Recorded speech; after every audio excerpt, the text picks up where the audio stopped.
పల్నాడు జిల్లా పిడుగురాళ్లలో విలేకరుల సమావేశంలో టీడీపీ సీనియర్ నేత గురజాల ఎమ్మెల్యే ఎరపతినేని శ్రీనివాసరావు కామెంట్స్ చేశారు. కడప జిల్లాలో వైఎస్ కుటుంబం 50 ఏళ్ల అరాచకాలు హింసకు తెరపడిందని అన్నారు.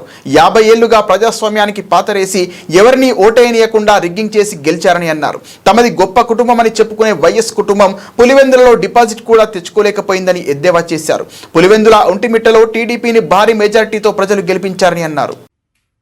కడప జిల్లాలో వైఎస్ కుటుంబం 50 సంవత్సరాల అరాచక పాలనకి, 50 సంవత్సరాల అరాచకత్వానికి, హింసకి, ప్రజాస్వామ్యాన్ని పాతరేసి ఎవరిని కూడా ఓటు వేయనీయకుండా ప్రతి ఎన్నికల్లో రిగ్గింగ్ చేసుకుని మేము గొప్ప నాయకులు అని చెప్పుకునే వైఎస్ కుటుంబం, ముఖ్యంగా వైఎస్ జగన్మోహన్ రెడ్డి పులివెందుల ఎమ్మెల్యే, సొంత నియోజకవర్గంలో జడ్పీటీసీ ఉప ఎన్నికల్లో భారీ తేడాతో ఓటమి చెందింది వైసీపీ పార్టీ.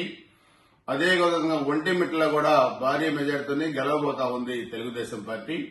ఈ రెండు చోట్ల భారీ విజయాన్ని తెలుగుదేశం పార్టీకి ప్రజలు ఇచ్చారంటే 50 సంవత్సరాల్లో మీరు ప్రజలను ఓటింగ్ రాకుండా ఎంత హింస పెట్టారో, ఎన్ని ఇబ్బందులు పెట్టారో, ఎన్ని అరాచకాలు చేశారో, ఎన్ని అకృత్యాలు చేశారో, ఎన్ని దాడులు చేశారో, ఎన్ని హత్యలు చేశారో, ఎన్ని మానభంగాలు చేశారో, ఎన్ని ఆస్తులు ధ్వంసం చేశారో, ప్రజాస్వామ్యానికి పాతరేశారో ఈ రోజు మనకు అర్థమవుతా ఉంది. అందుకే జగన్మోహన్ రెడ్డి ఏడుపులు బెడవపులు పెట్టి జాతీయ రాజకీయాల్లో ఒక కీలకమైన భూమిక పోషిస్తున్న చంద్రబాబు నాయుడు గారిని వయసు పెట్టి మాట్లాడటం, అదేవిధంగా ఇష్టారాజ్య శాపనార్థాలు పెట్టడం అంటే ఓటమిని ముందుకు అంగీకరించడమే. మిస్టర్ జగన్మోహన్ రెడ్డి, మీ శాపనార్థాలు నిన్ననే ఆంధ్రప్రదేశ్ ప్రజానీకం మొత్తం దేశం మొత్తం కూడా అర్థం చేసుకుంది.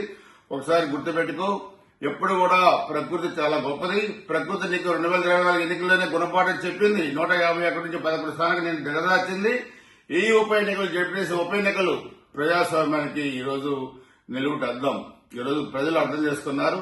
నీకు డిపాజిట్లు కూడా రాకుండా ఓడించారంటే భవిష్యత్తులో నీకు రాజకీయ చంద్రబాబు నాయుడు గారు కాదు చివరి ఎన్నికలు, నీకే చివరి ఎన్నికలు అయిపోయినాయి 2024లో. గుర్తుపెట్టుకోవాలి. అందుకే నిన్న కూడా చెప్పాం, ఒళ్ళు దగ్గర పెట్టుకుని 4 అదుపులో పెట్టుకుని మాట్లాడితే మంచిదని చెప్పుకోవడం ఇంకోసారి జగన్మోహన్ రెడ్డి హెచ్చరిస్తా ఉన్నాం. ప్రజాస్వామ్యవాదులందరికీ కూడా ధన్యవాదాలు, కృతజ్ఞతలు. ముఖ్యంగా ఒంటిమిట్ట ఓటర్లకి, పులివెందుల ఓటర్లకి నా కృతజ్ఞతలు. ప్రజాస్వామ్యాన్ని బతికించారు. అక్కడ ఇన్ని సంవత్సరాల దురాఘాతాలకు ఎదురుతిరిగారు. ఇదే రాబోయే ఎన్నికల్లో కూడా మీరు చొరవ చూపించి ప్రజాస్వామ్యాన్ని బతికించాలి ఆ జిల్లాలని చెప్పి కూడా, ముఖ్యంగా పులివెందుల ప్రజాస్వామ్యాన్ని బతికించాలని చెప్పి కూడా నేను ఓటర్ల దేవులందరూ కూడా కోరుకుంటున్నాను.